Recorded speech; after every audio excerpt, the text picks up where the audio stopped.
न्यूझीलंडच्या माजी पंतप्रधान लग्नाच्या बेडीत।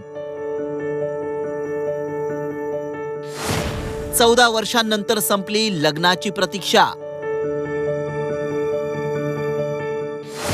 प्रियकर क्लार्क गेफोर्ड सोबत लग्नगाठ। जेसिंडा आर्डन न्यूझीलंडच्या माजी पंतप्रधान। त्यांनी कोरोना काळात घेतलेले निर्णय असोत वा पंतप्रधान पदावर असताना बाळाला सोबत घेऊन केलेलं कामकाज, कायम चर्चेत असलेल्या जेसिंडा आताही न्यूझीलंडमध्ये चर्चेत आहेत। अर्थात ही चर्चा आहे त्यांच्या लग्नाची। तब्बल 14 वर्षांच्या प्रतीक्षेनंतर जेसिंडा लग्नाच्या बेडीत अडकल्यात। जेसिंडा आर्डन आणि क्लार्क गेफोर्ड यांचं लांबणीवर पडलेलं लग्न अखेर पार पडलंय। 2012 पासून दोघेही एकमेकांच्या प्रेमात होते। 2019 मध्ये दोघांचा साखरपुडाही झाला। मात्र त्यानंतर कोरोना आला आणि लग्न लांबणीवर पडलं। पुढे 2022च्या सुरुवातीला त्यांनी पुन्हा एकदा लग्नाची घोषणा केली।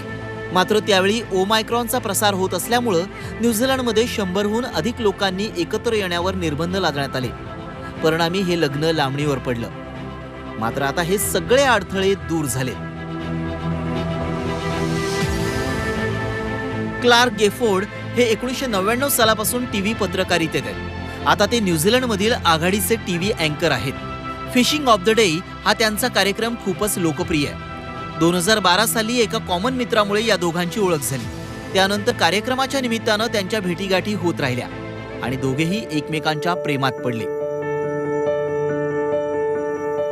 जेसिंडा आर्डन या वयाच्या 37व्या वर्षी पंतप्रधान झाल्या।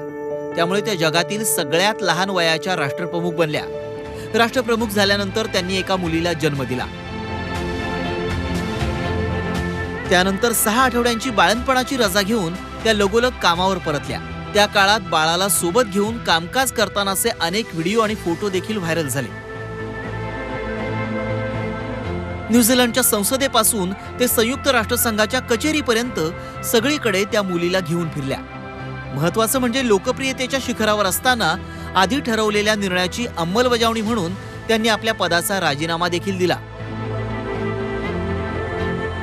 आता हॉवर्ड विद्यापीठात फेलोशिप मिळवणं हे त्यांचं दुसरं स्वप्न आहे। त्यांचं हेही स्वप्न पूर्ण होईल यात शंका नाही।